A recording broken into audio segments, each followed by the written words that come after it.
O'g'il bolaga qiz bola talab qo'yadi. U narsissistik xarakter deyiladi. Narsissizm degan xarakteri bor odamlar munosabatlarda albatta shart qo'yadi. Yaqinlari, o'rtoqlari o'shalardan ajratishga harakat qiladi. Sababi ruscha gap borku, разделяй и властвуй. Bo'lib qo'y va boshqar degan tushuncha bor.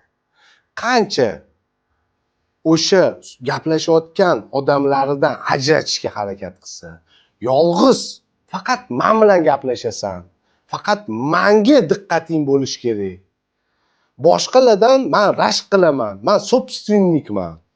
Menikimi bu meniki bo'lishi kerak degan odamlarda narsissistik xarakter bor. Narsizmni yaxshilab o'sha ChatGPTdan yoki Googledan o'qib bilib chiqinglar. Qanaqa odamlar narsiss odamlar hisoblanadi.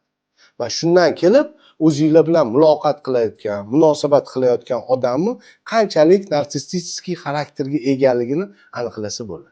Seni ehtiyojlaring bu ehtiyoj emas, meni ehtiyojlarim bu ehtiyoj deb hisoblaydiganlar bor. Seni azoblaring azob emas, lekin meni azoblarim dramatik tusga ega bo'lgan juda azobli azob deb hisoblaydiganlar bor. Agar shunaqa xarakterli qiz bo'lsa, tezda qoching, uzoqlashing, to'g'ri.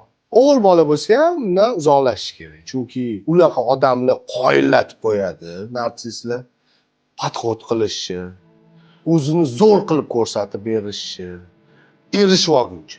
Erishgandan keyin maskasi yechiladi. Bu haqiqiy yuz ochiq. Narsissizmning asosiy kelib chiqish sabablari bolaligidagi qondirilmagan birlamchi ehtiyojlar. Qondirilmagan birlamchi ehtiyojlari juda yuqori bo'lsa, himoyasiz bo'lgan bo'lsa, ishonchsiz bo'lgan bo'lsa, erkalashmagan bo'lsa, qadri bo'lmagan bo'lsa oilasida, hurmati bo'lmagan bo'lsa oilasida, o'shani tashqi olamdan qidiradi, narsistga aylanadi. Bu narsa oddiy yo'llar bilan emas, psixologik, psixoterapiya yo'li bilan davosini topib, narsist odamni normal odamga aylantirsa bo'ladi.